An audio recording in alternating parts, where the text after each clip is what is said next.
আপনি DGFI, NSI, RAB এগুলোর অপকর্মের জন্য দরকার সেনাবাহিনীকে আপনি বদনাম করবেন না। আপনি সেনাবাহিনীর কিছু বিপদগামী অফিসার বলেন, কোনো সমস্যা নেই। এবং আমি তাদের বিরুদ্ধে মামলা করেছি, তাদের বিরুদ্ধে ওয়ারেন্ট হয়েছে, তারা এখন পলাতক আছে। তারা কোথায় পলাতক আছে? ভালোভাবে সেনাবাহিনীকে গালি দিলে আমার গায়ে লাগে, হাতিনের গায়ে লাগে, আমাদের মতো যারা আছে আমাদের গায়ে লাগে, আমি চাই আপনাদের ইউনিফর্মের গায়ে লাগে। খারাপ লাগুক, আমি চাই সেনাবাহিনীর খুব খারাপ লাগুক আমাদের কথায়। এই দেশটা আমরা এতদিন ভারতের কাছে জিম্মি হয়েছিলাম। তো আমরা শুরুতেই ব্রিগেডিয়ার জেনারেল জনাব আজমি, আপনি নিজেও এই একই ধরনের গুমের শিকার। যদিও মেজর জিয়া সরে যেতে পেরেছিলেন, আপনি সরতে পারেননি, আপনাকে তুলে নিয়ে যায়। তো এই যে মেজর জিয়ার এখন পর্যন্ত 1 বছর হয়ে গেল, এই 1 বছরেও যে তিনি ফিরে আসলেন না, সেনাবাহিনী কি এই দায় এড়াতে পারে কিনা?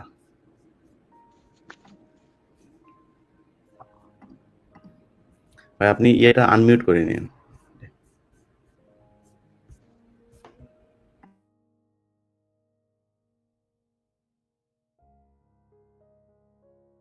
আনমিউট হয় নাই আজমি ভাই।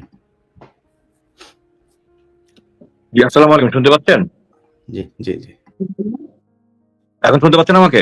জি, এবার বলেন। জি, আসসালামু আলাইকুম ইলিয়াস ভাই এবং অন্যান্য যারা আছেন, বিশেষ করে মেজর জিয়ার মা খালাম্মা, আপনাকে আসসালামু আলাইকুম।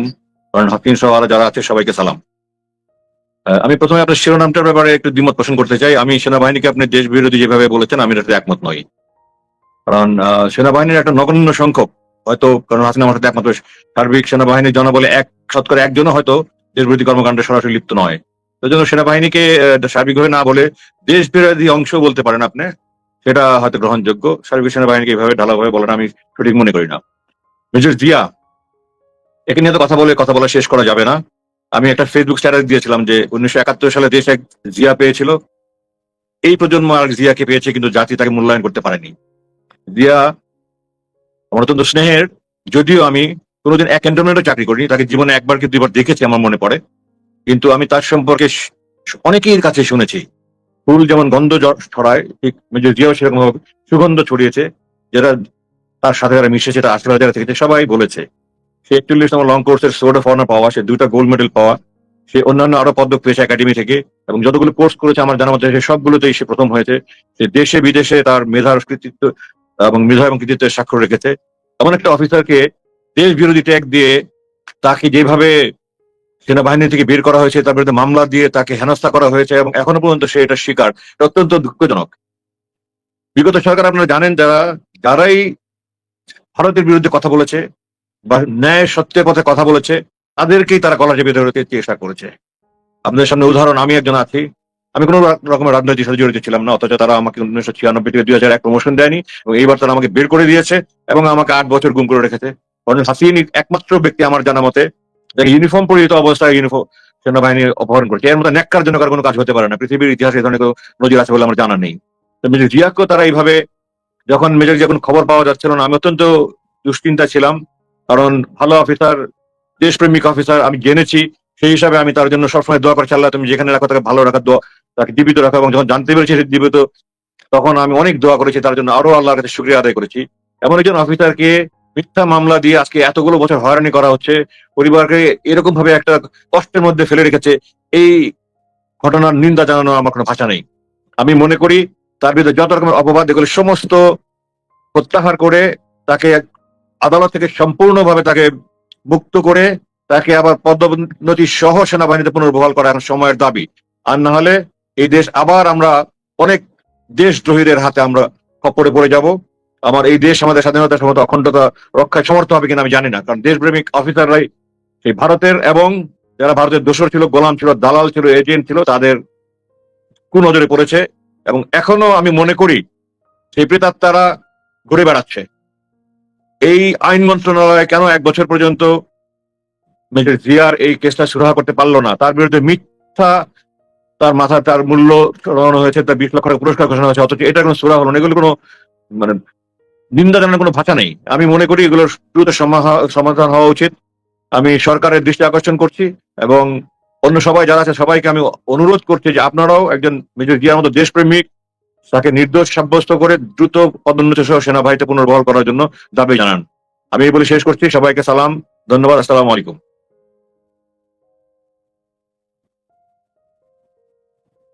আহ, আমরা এরপরে হাসিনুর স্যার আপনার কাছে যাই। আপনি নিজেও গুম ছিলেন, তো যেটা বলছিলেন ব্রিগেডিয়ার জেনারেল জনাব আজমি, উনি সেনাবাহিনীকে দেশপ্রেমিক, আমি যে দিয়েছি সেটাতে ওনার একটু, আমি ওনার প্রতি শ্রদ্ধা রেখেই বলছি যে যে সেনাবাহিনী আপনাদের মতো অফিসারদেরকে তাদের ক্যান্টনমেন্টের ভেতরেই 12 বছর 15 বছর এইভাবে গুম করে রাখতে পারে, সেই সেনাবাহিনীকে আমি জীবনেও এদেরকে দেশপ্রেমিক মনে করি না। এরা হচ্ছে দুর্নীতিবাজ, এরা খুনি, এরা দেশদ্রোহী, এরা ভারতীয় দোসর। এখন বলবেন সরি, যে আমি অনেক ইন্টারভিউ করতে চাই, সরি, আমি একটু না না ইন্টারভিউ না করতে চাই। জি ডিজিএফআই সেনাবাহিনীর অন্তর্ভুক্ত নয়, এটা তিন বাহিনীর একটা সংস্থা যা সরাসরি প্রধানমন্ত্রীর আন্ডারে এবং সেনাবাহিনীর নিয়ন্ত্রণে নয়। সুতরাং ডিজিএফআই অপকর্মের জন্য ডিজিএফআই দায়ী। 90 সালে সেনাবাহিনী থেকেই যায়, সেনাবাহিনী থেকেই ফেরত আসে, এবং এই মুহূর্তে যদি আমরা সবসময় জানি যে ডিজিএফআই প্রধান রিপোর্ট করে সরাসরি প্রধানমন্ত্রীকে, তারা সেনা প্রধানকে করেন না। জি, কিন্তু বর্তমান ডিজিএফআই প্রধান আমার মনে হয় না, আমার মনে হয় উনি ওয়াকারের কথার বাইরে কোথাও যান না। না, আপনি যদি মনের উপর আপনার তো অনুমান করে এমন কথা বলা উচিত নয়। না, সব অনুমান ডিজিএফআই সেটাই তো প্রধানরাই ঘটছে। এই যে সরকার গত প্রধানের অধীনে থাকে। না, নুরুকে আপনি মারা গেল, 1996 তারপরে এই দেখেন, যে যা ঢাকা বিশ্ববিদ্যালয়ে সারা 1996 সালে সেনাপ্রধান, তৎকালীন সেনাপ্রধান জেনারেল নাসিম অভ্যর্থনার চেষ্টা করেছিলেন ডিজিএফআই রিপোর্ট করে ওনার বিরুদ্ধে, এবং তারপরে ওনাকে বরখাস্ত করা হয়, পরবর্তীতে ওনাকে অবসর দেওয়া হয়। এটা 2025 সাল। হ্যাঁ, তো বুঝতে পেরেছি, কিন্তু ডিজিএফআই সবসময় কিন্তু প্রধানমন্ত্রীর প্রত্যক্ষ নিয়ন্ত্রণে, এবং সেনাপ্রধানের কোনো নিয়ন্ত্রণ নেই। তারা সেনাপ্রধানের কথা রেকর্ড করে। সুতরাং আপনি ডিজিএফআই, এনএসআই, র্যাব এগুলো অপকর্মের জন্য দরকার সেনাবাহিনীকে আপনি বদনাম করবেন না। আপনি সেনাবাহিনীর কিছু বিপদগামী অফিসার বলেন, কোনো সমস্যা নেই। এবং আমি তাদের বিরুদ্ধে মামলা করেছি, তাদের বিরুদ্ধে ওয়ারেন্ট হয়েছে, তারা এখন পলাতক আছে। তারা কোথায় পলাতক আছে? ক্যান্টনমেন্টের এটা আমি ভেতরে? বলতে পারবো না, আমি অনুমান ক্যান্টনমেন্টের করে কথা বলি না। তবে আমি ক্যান্টনমেন্টের অনুমান ভিতরে করে কথা বলি না। কর্নেল হাসিনও মামলা করেছে, ও দেশপ্রেমিক আমার আগে মামলা সেনাবাহিনী করেছে। 650 খুনিকে বের করে দিয়েছেন, এখনো খুনিদেরকে ক্যান্টনমেন্টের ভেতরে রেখেছেন। আফ্রিদিকে নিয়ে পোস্ট 10 মিনিট আগে পোস্ট করার পরে 10 মিনিট পরে তারা অনুমোদন দেন, ঠিক আছে ওকে এখন গ্রেফতার দেখানো হোক। এই হচ্ছে অবস্থা। গতকালকে একজন মাদক সম্রাজ্ঞী, তাকে স্বপ্না আক্তার, তাকে সেনাবাহিনী নানানভাবে বাঁচানোর চেষ্টা করেছে। জিয়াকে এখন পর্যন্ত আমরা ফিরে পাই নাই। ডিজিএফআই থেকে ফোন করে একজন আলেম, যিনি কিনা এই আলেমদেরকে ছাড়ানোর জন্য মামলাগুলোতে কাজ করছেন, নুরুল ইসলাম, তাকে হুমকি দেওয়া হয়েছে। তার বাড়িতে তার শ্বশুর বাড়ি থেকে খোঁজ নেওয়া হচ্ছে, তার প্রপার্টি কি, সে কোত্থেকে টাকা পয়সা পায় আলেমদেরকে এই করার জন্য, এই খোঁজ নেওয়া হচ্ছে। দিস ইজ সেনাবাহিনী, না, আমি বর্তমান আমি সেনাবাহিনী। বুঝতে পেরেছি যা করছে ডিজিএফআই, যদি করে থাকে কিছু, সবই অপকর্ম, কিন্তু যেগুলো যদি সেনাপ্রধানের নির্দেশে করছে, এটা আপনার অনুমান করে বলা উচিত নয়। তাহলে তাহলে যেই সব খুনিরা পিলখানা থেকে শুরু করে এই মেজর জিয়াকে নিয়ে আমরা আজকে আলোচনা করছি, এই পরিস্থিতির কারণ একটাই, সেটা হচ্ছে পিলখানা হত্যাকাণ্ড। সেই ঘটনার কারণেই মেজর জিয়ার পিছনে মেজর শোভায়াল এখানে আমরা আছে। সমস্ত বিতর্কে না যাই, তবে আমি মনে করি যে এখন যেহেতু আপনি ফোরামটা বেসিক্যালি দেশপ্রেমিক জি জিয়ার জন্য, ওটাতে জি আমরা ফোকাস করি। তবে জি আমি আবার অনুরোধ করবো, আপনি ঢালাওভাবে সেনাবাহিনীকে, আমি জানি না কারণ হাসিন হয়তো আমার সাথে একমত হবে, কারণ মুস্তাফিজ একমত হবে, যে আমি কিন্তু ঢালাওভাবে অনুষ্ঠানের সেনাবাহিনীকে শুরুতেই গালি দিলে এটা বলেছি। আমার গায়ে লাগে, জি হাসিনের গায়ে লাগে, জি আমাদের মধ্যে যারা আমি আছে চাই আমাদের লাগুক, গায়ে লাগে, আমি চাই আপনাদের গায়ে ইউনিফর্মের লাগুক, গায়ে খুব লাগে। খারাপ লাগুক, আমি চাই সেনাবাহিনীর খুব খারাপ লাগুক আমাদের কথায়, তারপরেও তারা ফিরে আসুক এই দেশের যে জি, হ্যাঁ, ঠিক আছে, সার্বভৌমত্বের আপনি সাথে ওটা দোয়া করেন, দেশটা কিন্তু দরকার আমাদের। অনুমান করে একজন, দুইজন বা 5-10 জনের জন্য, যেটা শতকরা 1 ভাগও নেতৃত্ব হবে না চায় না পূর্ণ সবাই, সেনাবাহিনীর, যারা সেনাবাহিনীর এটার জন্য নেতৃত্বে আপনি, আছে আমার তারা মনে হয় সবাই। এটা বলা ঠিক হবে না। জি জি জি, ঠিক সরি, আছে। আমি অনেক সময় আমরা বেশি নিয়ে নিয়েছি, ধন্যবাদ। আমি অনুষ্ঠানের শুরুতেও যেটা বলেছি, আমাদের বেশিরভাগ সেনাবাহিনী দেশপ্রেমিক, কিন্তু যদি আমি এটাকে আরেকটু সুন্দর করে বলি, যে এই মুহূর্তে সেনাবাহিনীর নেতৃত্বে যারা আছে, এরা সবাই হচ্ছে দেশ বিরোধী খুনি। এভাবে বললে সমস্যা নাই তো? না, আমি এটাও আপনার সাথে পুরোপুরি একমত। আপনি দেখেন, এই ঠিক যে আছে, জনতার তাহলে মঞ্চ করেছে আমরা আরেকদিন 1996-এ, আলোচনায় যাবো। আপনার যে গত 3 ইলেকশন করেছে যারা ডিসিএসপি, তাদের বিরুদ্ধে তো আপনারা কেউ লাগছেন না। আপনার সেনাবাহিনীর বিরুদ্ধে কেন লাগেন বলেন? কারণ এত ডিসিএসপি যত করেছে, এই গত কয়েক মাসে ডিসিএসপিদের অনেকের বদলি হয়েছে, চাকরিচ্যুতি হয়েছে, পলাতক হয়েছে, কিন্তু সেনাবাহিনী ক্যান্টনমেন্টের এক জিয়ার উপর দিয়ে সবকিছু দায় সেরে দিয়েছে ক্যান্টনমেন্ট। না না, এক আমরা তো দিনের উপরে না। জানি, এই আলোচনায় গেলে আবার অনেক অনেক কিছু বলতে হ্যাঁ, হবে, ডিজিএফ এর আলোচনা করছি না। আমার সময় 5 ডিগ্রি, তারা তো সবাই তো অবসরে পাঠানো ডেকে হয়েছে নিয়ে তাদের। গিয়ে আন্তর্জাতিক অপরাধ ট্রাইব্যুনালের প্রসিকিউটরের ক্যান্টনমেন্টের ভিতরে ডাকায় নিয়ে এরে আটক করা যাবে না, এটা আমরা দেখছি। এটা আইন না। সেনাবাহিনী পৃথিবীতে ফেরেশতা হয়ে আসে না, মানুষ হয়ে এসেছে, তাদের না না, মধ্যে পাপ থাকবে, এই ফেরেশতার করা কথা হবে। হচ্ছে না, কোনো কিছু ফেরেশতার হয় কথা না, কোনো হচ্ছে না বিচার এখানে। হয় না, সেনাবাহিনীর বিচার হয় নাই স্যার কোনোটাই। আচ্ছা, এখন কোনোটাই পর্যন্ত হয় নাই। যারা অপরাধ করেছে তারা সেনাবাহিনীর পুরো দিক থেকে বিচার সেনাবাহিনীর হয়েছে। শতকরা 1 ভাগও না। তারা শতকরা 1 ভাগ যদি অপরাধ করে, আপনার এর জন্য 99 ভাগ সেনাবাহিনীকে সেনাবাহিনী ভালোভাবে পুরো সেনাবাহিনী দেশ বলতে দিয়ে পারেন দিয়েছে না। ইন্ডিয়াকে, আর কি দিবে? জি, আর কি দিতে চান? পুরো দেশ ইন্ডিয়াকে দিয়ে দিয়েছে এই সেনাবাহিনী। এটা কিন্তু আমি আপনার সাথে তর্ক করে আমি ডিবেট করতে চাই না, এটা নিয়ে আপনার সাথে আমি অনেক জি স্যার, আপনার জি স্যার, কাউন্টার লজিক দিতে পারি। আমাদের আলোচনাটা স্যার অন্যদিকে চলে যাবে। আমরা জি জি, হ্যাঁ, এই জন্য আমি যাচ্ছি না, কর্নেল কিন্তু আপনার এই হাসিনুর কথার রহমান সাথে আমি আপনার একমত কাছে নই। যাই। সেনাবাহিনী কর্নেল যে বিক্রি হাসিনুর, করে দিয়েছে, এটা একমত নই। কর্নেল হাসিনুর, জি। বিসমিল্লাহির রহিম। উপস্থিত সবাই আসসালামু আলাইকুম। আজকে এমন একটা বিষয় নিয়ে আসলাম, আমি কি বলবো, এটা নিয়ে আমি আসলে ইলিয়াস ভাই আমি গিয়েছিলাম জিয়ার ওয়াইফকে ভাবিকে নিয়ে আসলাম মামলা করার জন্য। যে মামলা করেন ভাবি, জিয়া অবশ্যই মারা গেছে। ভাবি প্রস্তুত, হঠাৎ করে ভাবি খ্রিস্টান দিলেন। আমার সন্দেহ হলো আবার ডিজে ভাই সমস্যা করলো কিনা। আল্লাহ কাছে অশেষ রহমত, জিয়া বেঁচে আছে। আমি বিশ্বাস করিনি প্রথমে, অনেকদিন বিশ্বাস করিনি। তারপরে কথা বললাম, নিশ্চিত হলাম বেঁচে আছে। আমার খুব কষ্ট লাগে, আমাদের দেশটা জঙ্গি বানানো হয়েছে, কেউ প্রতিবাদ করে নাই। এই জন্য দায়ী সম্পূর্ণ ডিজে ভাই এবং এনএসআই। এরা পরিকল্পিতভাবে দেশটাকে জঙ্গি বানাইছে এবং আমাদের কিছু ধর্মীয় নেতা দলকে নিষিদ্ধ ঘোষণা করা হয়েছে। এদের উচিত এখন আপিল করা, কি নিষিদ্ধ কাজ তারা করলো, আপিলও এবং এই যে জিয়ার থেকে আমি অনেক কিছু জানার চেষ্টা করছি। আমি আর ব্রিগেডিয়ার হাসান নাসির দুজন গিয়েছিলাম আইন উপদেষ্টার কাছে, বিষয়টা বুঝাই বললাম। উনি ফাইনালি রাজি হয়েছেন। আমি বললাম যে একটা আমরা কমিশন করি, যতগুলি জঙ্গি নাটক হয়েছে কমিশন করি, জিয়ার সাথে যত অপরাধ হয়েছে সবগুলো একটা কমিশন করে আমরা রিভিউ করি, ঘটনাগুলি কি, উৎসের ভিত্তিতে এই মামলাগুলি রায় হয়েছে জানা দরকার, দেশের জানা দরকার, জনগণের জানা দরকার আমরা কি আসলে জঙ্গি। এবং আমার অসহায় হইয়া আসিফ নজরুল ভাই বললেন যে আমি তো পারতেছি না, মানে কিছু করতে পারতেছি না। আমি জিয়া আবেদন করছিল 401 ধারায়, ওইটা গ্রহণযোগ্য না, ওইটা হবে না জিয়ার জন্য, কারণ জঙ্গি মামলা ওয়েস্টের আপত্তি আছে, এমনি হবে না, আইনের মাধ্যমে নিষ্পত্তি হবে। অর্থাৎ জিয়াকে আসতে হবে, আহ, আপনার জেলে যাবে, তারপরে মামলা রিভিউ হবে, এর আগে হবে না। তারপরে ওনাকে আমি যেন অনুরোধ করলাম যেটা কিছু করেন, উনি রাজি হয়েছেন, একটা কমিশন করবেন, আমাদেরকে নাম দিতে বলা হয়েছে। আমরা চেষ্টা করতেছি ভালো বিজ্ঞ লোক, যাদের মধ্যে আবার মনে করেন যদি অন্যরকম সিলালা লোক যায় তো সমস্যা, জ্ঞানী লোক ভালো বুঝে আইন কানুন, তাদেরকে নিতে হবে। আমার কথা হলো, আমি কেন আমার বাচ্চা কাচ্চা সহ এই জঙ্গি দেশ হিসেবে থাকবো? আমি তো জঙ্গি না, আমার বাচ্চা তো জঙ্গি না, এই জঙ্গিটা থাকবে কেন? আমাদের রিভিউ করে দেখি আসলে আমি কতটুকু জঙ্গি। পাকিস্তান আমলে কি আমাদের ধর্মীয় নেতারা যাত্রা দেখলে পটকা ফুটাইতো না? ফুটাইতো। তা আমি রাষ্ট্র যখন বলে, নিজে স্বীকার করে হ্যাঁ আমি জঙ্গি আছে, তাইলে তো বিপদ। এখন একটা ইস্যু, বড় ইস্যু দাঁড়ায় জেএমবি, জেএমবির ইস্যুটা এর কার প্রেসক্রিপশনে হয়েছে? আজমির ভাই, ভারতের। আজমির ভাই আপনার ইয়েটা হেডফোনের স্পিকারটা আপনি ইয়ে করেন, স্পিকার সরি, যে ইনপুটটা আপনি মুখের সামনে আনেন একটু। আপনার আচ্ছা হেডফোনের ঠিক ইটা আছে। কোথায়? হ্যাঁ হ্যাঁ হ্যাঁ হ্যাঁ, জি জি জি। আমার কথা হলো ভাই, আমার দেশ তো জঙ্গি না, আমরা শান্তিপ্রিয় দেশ, 12 মাসে 13 পূজা করি, আনন্দ ফুর্তিতে থাকি। আমরা চরম ভীতু জাতি, সাহসিকতা জাতি বললে এই একটা, আগস্ট বিপ্লব, আর কোনো সাহস নাই। সব পিছনে আমরা ছাত্ররা ঘুরে দাঁড়াইছি, আমাদেরকে শিখাইছে এইটা সাহসের অবস্থান। এখন কথা হলো ভাই, আইনের মাধ্যমে এটা হবে না, এটা একটা কমিশনের মাধ্যমে হইতে হবে। সরকার আন্তরিক, আমাদের একটু আগায় যেতে। উনি আমাকে বলছে, গত গুমের ব্যাপারে গেছিলাম সেদিনকে, আমার সাথে আবারও কথা হয়েছে ওনার সাথে, তা আপনি একটু আসেন। তা আমি যাবো ইনশাল্লাহ, হাসান স্যারকে নিয়ে আবার যে প্রপোজাল দিব যে আপনারা একটা কমিশন করে এটাকে রিভিউ করেন। মানে হাসিনা কিরকম ফেসিস্ট ছিল, জনগণের আরেকটা অধ্যায় জানতে হবে। আমরা গুম খুন জানি, জঙ্গি নাটকের যে একটা ফেসিস্ট কার্যক্রম ছিল এটা জনগণ জানে না, জানলে বুঝবে নিরীহ জনগণকে সে কিভাবে মারছে। আর এই জঙ্গি ট্যাগ দেওয়া হয়েছে। এই জঙ্গি ট্যাগ মানে হলো গিয়া এমন ট্যাগ, ওই ফ্যামিলি কোনো লোক কোনোদিন কোনো জায়গায় দাঁড়াতে পারবে না, ভিসা পাবে না, ভালো একটা চাকরি পাবে না। এটা জাতির সমস্যা এবং হাসিনাকে চেনার একটা স্কোপ। আমি মনে করি ভাই, আপনি সেনাবাহিনীকে ইয়া বলছেন, আসলে না, সেনাবাহিনীর 0.1% হতো লোক, সব মিলে হয়তো 200 অফিসার 300 অফিসার। সৈনিকরা তো এখনো আছে, মনে করেন আমাদের লেফটেন্যান্ট কর্নেল বিলো, ওই মেজর সাদেককে ধরে নিলে হবে না। যারা সুবিধাভোগী আওয়ামী লীগের লোক, এদেরকে সবাইকে বের করে দেওয়া উচিত। এখন যেন ওয়াকার করতেছে না বলে বিতর্কের মধ্যে পড়তেছে। এখন দেখেন গুমের একটা অধ্যাদেশ বাইরে হয়েছে, বিশাল অধ্যাদেশ, আরো নরম হইতে পারতো, সহজ হইতে পারতো। এই মোড়ামুড়ি করার জন্য সেনাবাহিনী বিচার করতে কঠিন হয়ে দাঁড়াইছে। আমি ব্যক্তিগতভাবে মনে করি জিয়ার জিনিসটা আসলে এটা মানে আমাদেরই অফিসার করছে, আমি অন্য কারো দোষ দিব না। আদমি স্যার রাগ করতে পারেন, স্যার মামুন খালেদ এই কাজটা করছে, লেফটেন্যান্ট মামুন খালেদ, সে ব্যক্তিগত ডিজি থাকার সময় এই কাজগুলি সে করছেন। আমাদের গোয়েন্দারা এটা আমাদেরকে ক্ষতি করছে। তো হয়তো একটু কঠোর হয়ে যাচ্ছে, পুরা সেনাবাহিনী না, ওই 0.1% সেনাবাহিনীর লোক, এই লোকগুলি হাসিনাকে মানে উপরে উঠাইতে দেয়া, দেশটাকে জঙ্গি না কি হচ্ছে কোনো কেয়ার করে নাই। এই যে মনে করেন সেনাবাহিনী থেকে খালেদা জিয়াকে বের করে দিয়েছে, এটা কি সিভিল পুলিশ করছে? স্যার পুলিশ তো করে নাই, সেনাবাহিনী করছে, মামুন খালেদ করছে। আমাদের ভুল হয়েছে গেছে, আমার ভুল হয়ে গেছে আমি মনে করি।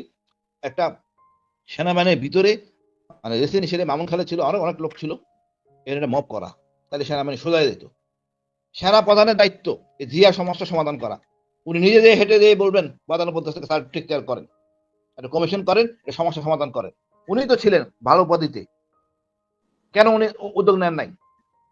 আর্মি স্যার তো মাইন্ড করতে পারেন, 4 তারিখ পর্যন্ত আর্মি স্যার ঘুমছিলেন আয়নাঘরে, সেনাপ্রধান জানতেন না? একদম পরিষ্কার জায়গা, না জানা কোনো কারণ নাই। যারা জানে এবং যারা বিশ্বাস করে আসে এবং কোনো কার্যকরী ভূমিকা নেন নাই, সবাই অপরাধী গুমের ধারা মোতাবেক। তারপর দেখেন এই আয়নাঘরে এগুলি ভাঙা হয়েছে, এখন পরিষ্কার করে দিয়ে দিয়েছে 10 বছর দণ্ড। আমি মনে করি সেনাপ্রধানের নৈতিক দায়িত্ব জিয়ার কেসটাকে নিয়ে যেতে পারেন। আপনি যদি সাহায্য থাকেন, আমরা তো চেষ্টা করতেছি, আপনি যদি বলেন, সেনাপ্রধান যদি বলে, আলোচনা শক্তিশালী হবে। সরকার বাধ্য হবে একটা কমিশন করতে এবং রিভিউ করতে, দেশের সম্মানের জন্য। আমি মনে করি এই দেশটা জঙ্গি দেশ না, দেশের সম্মানের জন্য সবগুলি রিভিউ করবো। জঙ্গি নাটক, এই জিয়া যতগুলি মামলা সবগুলি দেখেন, কোথাও জিয়া এই মধ্যে জড়িত ছিল না। হ্যাঁ, জিয়া প্রচন্ড খেপছে, কারণ খেপার কারণ আছে। যেভাবে আমাদের বিডিআর অফিসারদের মারছেন, এই সেনাবাহিনী কোনো কথা বলে নাই, দোষ তো সব সেনাবাহিনীর। আমি তো পুলিশকে বলতে পারি না। মইনুল আহমেদ দাঁড়ায় ছিলেন, উনি ভিতরে ঢুকেন নাই। আমি তো সারা জীবন শিখছি কাউন্টার অ্যাটাক হবে অতি দ্রুততম সময়। মইনুল আহমেদ কোনো কাজ করেন নাই। এই মামুন খালেদ গেটে দাঁড়ানো ছিল, কোনো কাজ করেন নাই। একমাত্র কালপিট তারে মামুন খালেদকে উনি পিএমজি করে উনি আটকে রাখুক না, তাও তো করেন নাই। পিএমজি করেছে হাসান নাসিরে। তা আমরা কেন চোখ, আমরা তো সুযোগ করে দিচ্ছি, সেনাবাহিনী সুযোগ করে দিচ্ছে আমাদের ইলিয়াস ভাইকে বলার জন্য যে সেনাবাহিনী খারাপ। আসলে আমাদের উচিত সত্যকে সত্য বলা, যারা অন্যায় করছে চিহ্নিত করে আমরা আইনের আওতায় নিয়ে আসা। এটা করার না জন্য বদনামটা হচ্ছে সব জায়গায় একই কথা। 111 আসতেছে, আস্থা নাস্তা সংকট, দোষকার দোষটা একজনের দিয়ে তাকে সেনাপ্রধান। আমি জানি সে এরকম না, বাট পরিস্থিতি নিয়ন্ত্রণ করতে হবে, তাকে দুই একটা ভালো কথা বলতে হবে। আইনের বাইরেও আইন আছে, সেনাপ্রধানের দায়িত্ব না, বাট তারপর দায়িত্ব। সে তো জানে জিয়া কতটুকু খারাপ কতটা ভালো মন্দ, সেই চেষ্টা করা উচিত। আর এই মামুন খানকে আটকান, অ্যারেস্ট করেন। অবশ্যই আবার অ্যারেস্ট করলে হবে না, গুম আইসিটির দিকে হবে না, ওই সিভিল কোর্টের মতো করতে হবে আর কি। কিছু লাগাইতে হবে না, সামনে চেহারা দেখলে বলে দিবি সব। তাহলে সে সকল অপকর্ম হতে হলে মামুন খালেদ, এই লোকটার জন্য এই দেশের সমস্যা। মোল্লা আকবর জেনারেল, মামুন খালেদ আর এমনা আকবর আর বাকি যারা ছিল, যারা চলে গেছে ভেঙে গেছে, দোষ তো দিবে না স্যার। আপনি আপনি বলার পরে 5 জন ডিজে ভাই পলাই গেছে, কেমনে? এটা কোনো তো মাফ হইতে পারে না। আপনাকে যে কারণে গুম করছে এর প্রতি এটা যে চাকরিচ্যুত বা অবসর কখনো হইতে পারে না। যেইভাবে মজিবুর লেফটেন্যান্ট মজিব চলে গেল, দায় কার? দায় সেনাবাহিনীর, সিকিউরিটি ইউনিটের। এই যে মনে করেন মেজর সাদেক এই অপকর্ম করলো, সেনাবাহিনী দায় না স্যার? সেনাপ্রধান দোষ আসবে না? তার সিকিউরিটি ইউনিটের প্রধান আসবে না? ব্রিগেডিয়ার শামস কোনো অ্যাকশন নেন নাই উনি। একটা লেফটেন্যান্ট মেয়ে একই কাজ, সেনাপ্রধান দায় এড়াবে কেমনে? একজন ব্রিগেডিয়ার জেনারেল স্টেশন কমান্ডার দায় এড়াবে কিভাবে? উনি তো ওদের কোনো অ্যাকশন নেন নাই। উনি অ্যাকশন নিতেন তাহলে আমরা মনে করতাম সেনাবাহিনী কাজ করতেছে। সেনাপ্রধান তো কোনো অ্যাকশন নিচ্ছেন না, তার জন্য আজকে বদনাম। আপনি যেন আর্মি স্যার গায়ে লাগতেছে, আমার গায়ে লাগতেছে। এক সেনাপ্রধান কাজ করতে পারে না বলে আমরা কেন দায় নিব? এক ব্রিগেডিয়ার শামসের জন্য কেন সেনাবাহিনী দায় নিবে? আমাদের একটা কমিটি করা হয়েছে ক্ষতিগ্রস্তের জন্য, সেনাপ্রধান এগ্রি করে না, সেনাপ্রধান অন্য অফিসারকে বলছে না দেওয়ার জন্য কমিটির। এটা তো মানা যায় না। আমি যতই রাখতে আর্মি স্যারের প্রতি, আর্মি স্যার কিছু বললে আমি মানবো না, এটা হইতে পারে না। যখন সেনাপ্রধান যেন হাফিজের কথা শুনে না, তাহলে সেনাপ্রধান কথা আমার শোনা কায়দা নাই, তাকে সম্মান দেখানোর কোনো কায়দা নাই। আমি মনে করি সেনাবাহিনী প্রধানের অনেক কিছু করার আছে, অনেক করার আছে। উনি চাইলেই পারেন যে সেনাবাহিনী ভাবমূর্তি ফিরে আনতে। যারা দুষ্ট লোক তাদেরকে হ্যান্ডকাপ লাগান। আমার প্রতি জুলুম করা হয়েছে, তাদের প্রতি আরামাইশ করতে কোনো অবকাশ নাই। এই যে আমরা জানি সে নিরীহ, হইতেই পারে বিপ্লবী, হইতেই পারে। আপনি এত লোক মানলেন, কোনো কথা বলেন নাই। মা বোন রেপ হয়েছে, আপনার কোনো কথা বলেন নাই, আপনার গায়েও লাগে না। এত চামড়া মোটা হয়ে গেছে আপনার জেনারেলদের। বাকি যারা জেনারেল আছেন সবাই দায়ী। কতটা অনৈতিক হলে আপনি আয়নাঘরের স্বার্থ দেখতেন ভাঙছে, কেন ভাঙছে? আরমান ভাইয়েরটা ওই লাগাই দিচ্ছে। এই যে এতটা নিয়ে আর্মিতে থাকলে তো আমাদের ডিএনএ, এই খারাপ ডিএনএ আর্মি ক্ষতিকর। একদম শুদ্ধি অভিযান কঠোর হবে, না পারেন দায়িত্ব তো সেনাবাহিনীর গাড়ি চাপবে না। এখন এত কিছু হইতেছে, আমি মনে করি সেনাপ্রধান কঠোর হবেন। ওনার সরলতার সুযোগ নিয়ে এই দুষ্ট অফিসারগুলি সেনাবাহিনী ভাবমূর্তি নষ্ট করতেছেন। মানে ইলিয়াস ভাইয়ের মতো ওনারা সেনাবাহিনী দোষ দিচ্ছেনই। আমি মনে করি এখন উচিত এই আমাদের এই ইয়েকে নিয়ে আসা, জিয়াকে ফেরত নিয়ে আসা এবং পরিষ্কার হোক কি হয়েছে আসলে, যে জানুক আসলে কি। ওই বসিরা হুজুরের নাম বলা জসিমউদ্দিন ভাই, উনি কি আসলে জঙ্গি? উনি বলছে রোহিঙ্গাদের সাহায্য করার জন্য চলেন আমরা জেহাদ করি। বলতেই পারে, ইসলামের অংশ, মুসলমানের পাশে মুসলমান থাকবে, থাকলে গেলে জঙ্গি হয়ে গেল? আমি বললাম না। চোখের সামনে দেখতেছি ভারতীয়রা আমাদের মুসলমান মারতেছে, আমরা তাদের জঙ্গি বলি না। আমাদের এই মায়ানমারের মগ সম্প্রদায়ের লোকরা আমাদের মুসলমানদের কিভাবে অত্যাচার করছে, তাদেরকে আমরা জঙ্গি বলি না। ইহুদিরা মুসলমান মারতেছে, আমরা তাদের জঙ্গি বলি না। আর আমরা একটা দুইটা কথা বললাম, আমরা জঙ্গি হয়ে গেলাম। এটা রিভিউ করা উচিত, পরিষ্কারভাবে দেখা উচিত আমরা জঙ্গি, মুসলমান জঙ্গি না, আমার ধর্ম জঙ্গি বলে না। আর এই জি। যে কোর্সের শোর্ট ভাই, একটা কোর্সের শোর্ট মানে অনেক কিছু, কখনো জঙ্গি হইতে পারে না, এটা প্রমাণ করে বেরিয়ে যাবে। এবং এই চক্র চাচ্ছে না জিয়া সামনে আসুক, জিয়া জঙ্গি থাকুক, সব দোষ জিয়ার গাড়ি চাপাই দিলে জিনিসটা হালাল হয়ে যাবে। এইটা মিথ্যাচার বলি। আমি মনে করি এটাকে সরকারের উচিত নির্দায়িত্বে আসা, দায়িত্ব নিয়ে কারো হচ্ছে সবচেয়ে প্রধান দায়িত্ব একজনের থাকে, যদি সেটা সেনা প্রধান, উনিই পারেন এটা করতে, সমস্যাটা সমাধান। আর ওই আমাদের এখন মামুন খালেদ এখন বাংলাদেশে আছে, তাহলে ধরে আইনের হাতে নিয়ে আসুক, সব সমস্যার সমাধান হবে আমি মনে করি। ধন্যবাদ ভাই, আসসালামু আলাইকুম। জি, জি, ধন্যবাদ।